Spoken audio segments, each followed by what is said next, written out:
மக்கள் அனைவருக்கும் வணக்கம்.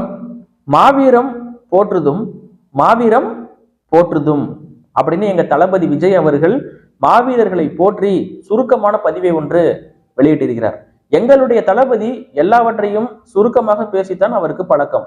வளவளவென்று பேசி போர் அடிக்க விரும்ப மாட்டார். எடுத்துக்காட்டுக்கு பல விஷயங்களை நாங்கள் சொல்லிக்கொண்டே போகலாம்.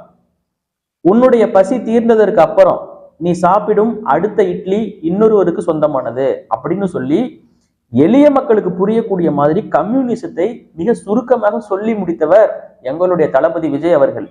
தீப்பந்தம் எடுத்து தீண்டாமை கொளுத்து என்று ஒரே வரியில் சாதி மத தீண்டாமையை எதிர்த்து பேசி அதற்கு ஒரு வாசகத்தை சொன்னவர் எங்களுடைய தளபதி விஜய் அவர்கள்.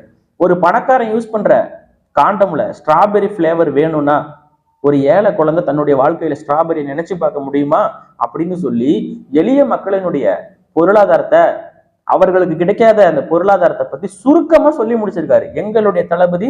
எல்லாவற்றையும் சுருக்கமாகத்தான் சொல்லுவாரு. இதை பத்தி தான் மக்களை இன்னைக்கு நம்ம தெளிவா பேச போறோம். தம்பி சூர்யா வலையொலியை சப்ஸ்கிரைப் பண்ணாத மக்கள் சப்ஸ்கிரைப் பண்ணிடுங்க, லைக் பண்ணிடுங்க. வீடியோக்குள்ள போமா?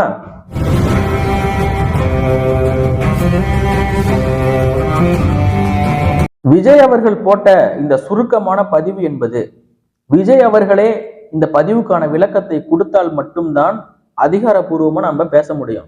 இப்ப ஈழ போராளிகள் மாவீரர்களை போற்றக்கூடிய வகையில தான் இந்த பதிவை விஜய் போட்டாரு அப்படின்னு நம்ம நினைச்சுக்கலாம். விஜய் ரசிகர்களும் நினைச்சுக்கலாம். இல்ல அடுத்த படத்துக்கான டைட்டில்னு கூட விஜய் ரசிகர்கள் நினைச்சுக்கலாம்.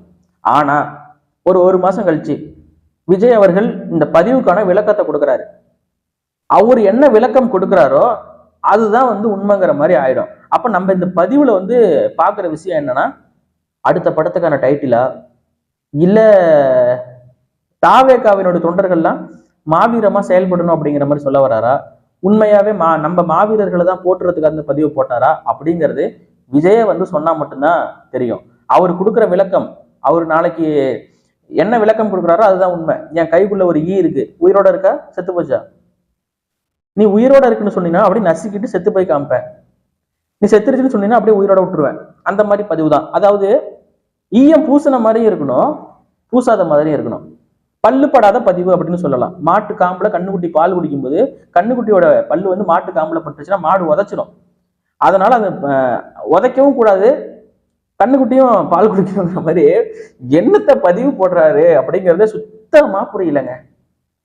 இதுதான் நடிகர்கள் அப்படிங்கிறது. ஒரு தலைமைக்கான பண்பே கிடையாது. இது மக்கள் மத்தியில எப்படி போய் சேரும்?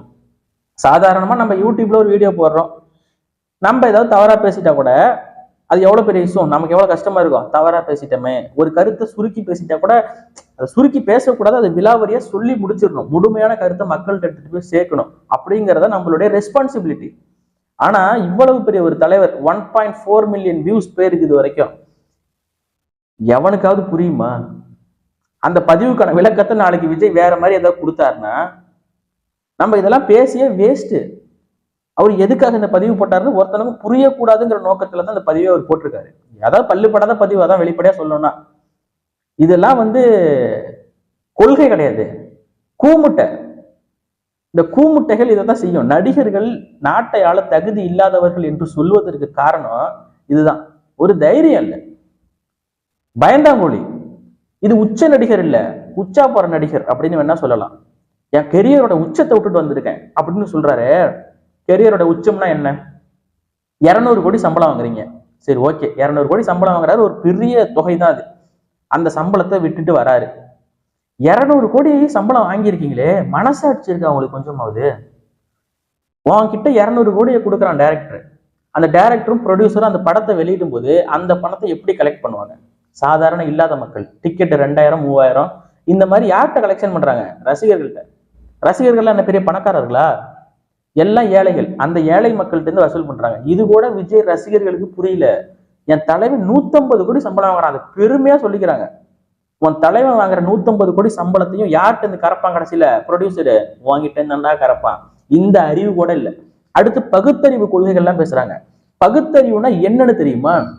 எங்க ஐயா காமராஜர் தலைவர், முத்துராமலிங்க தேவர் தலைவர், நல்லக்கண்ணு தலைவர், ரெட்டமலை சீனிவாசன் தலைவர், SS ராமசாமி படையாச்சி தலைவர். இவங்கெல்லாம் தலைவர்கள். நடிகர் விஜய் நடிகர், அஜித் நடிகர், சிவகார்த்திகேயன் நடிகர், சிம்பு நடிகர், தனுஷ் நடிகர், சூர்யா, கார்த்தி நடிகர். இப்ப நான் சொன்ன இந்த காமராஜர், முத்துராமலிங்க தேவர், நல்ல கண்ணு, இவங்க எல்லாம் வந்து தலைவர்கள். இப்ப இவங்க சொன்ன விஜய், அஜித், இவங்க எல்லாம் நடிகர்கள்.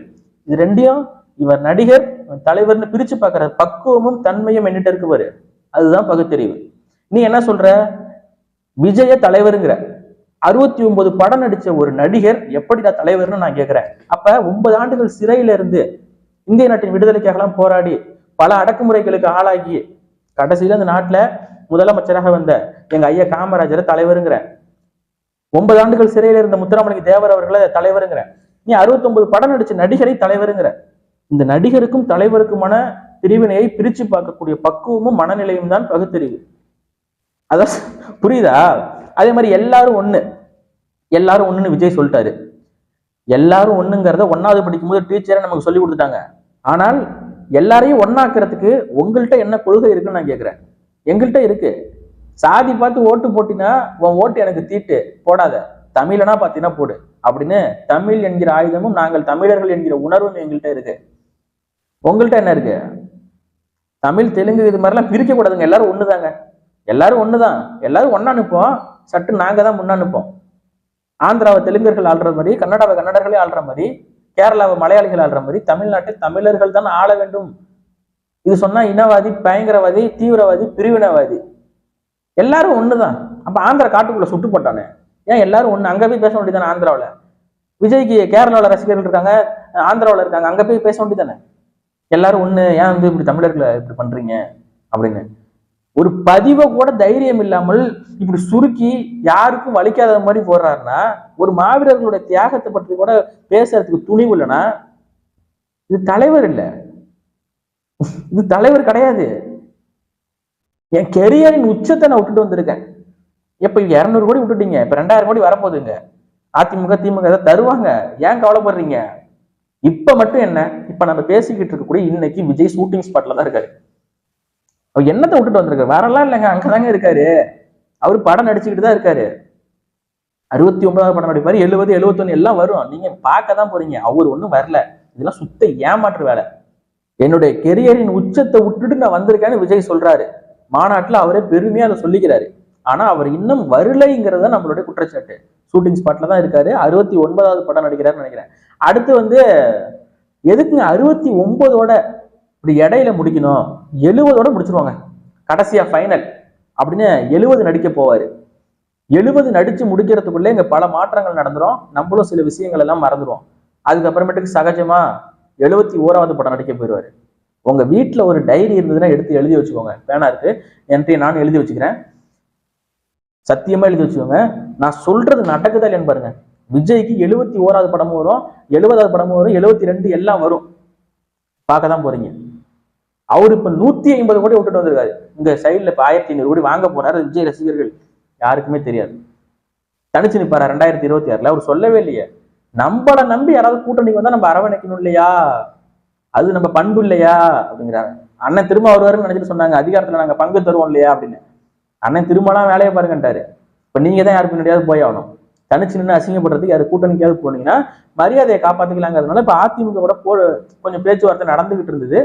அதை நம்ம ஊடகங்கள்ல தொடர்ச்சியா கேள்வி மேல கேள்வி எழுப்பிக்கிட்டே இருந்ததுனால அதிமுகவோட கூட்டணி இல்லை என்று அவங்க கட்சியின் நிர்வாகிகள், முக்கிய பொறுப்பாளர், மாநில பொறுப்பாளர் விட்டு அறிவிக்க விட்டாரு. ஏன்னா அதிமுகவை விமர்சிக்கிறதே இல்லை தாவேக நிர்வாகிகள். ஊடகங்கள்ல விவாதிக்கும் போது திமுக விமர்சிக்கிறாங்க, அதிமுக விமர்சிக்கிறது இல்லை. அப்ப ஃபியூச்சர்ல என்ன வேணாலும் நடக்குங்கிறது விஜய் அவர்களுக்கு தெரிஞ்சிருக்கு. இப்ப மாவீரம் போற்றுதும் அந்த பதிவுக்காக தான் இதை பேசுறோம்னா, மாவீரம் போற்றுதும்னு யாருக்கும் புரியாத மாதிரி பதிவு போடுறாருன்னா காங்கிரஸ்காரங்க கோச்சுக்கோங்க.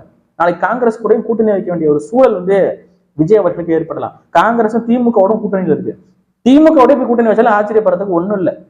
இவர்களை நம்பவே முடியாது. மீண்டும் ஒரு காணொலியில் சந்திப்போம். நன்றி, வணக்கம்.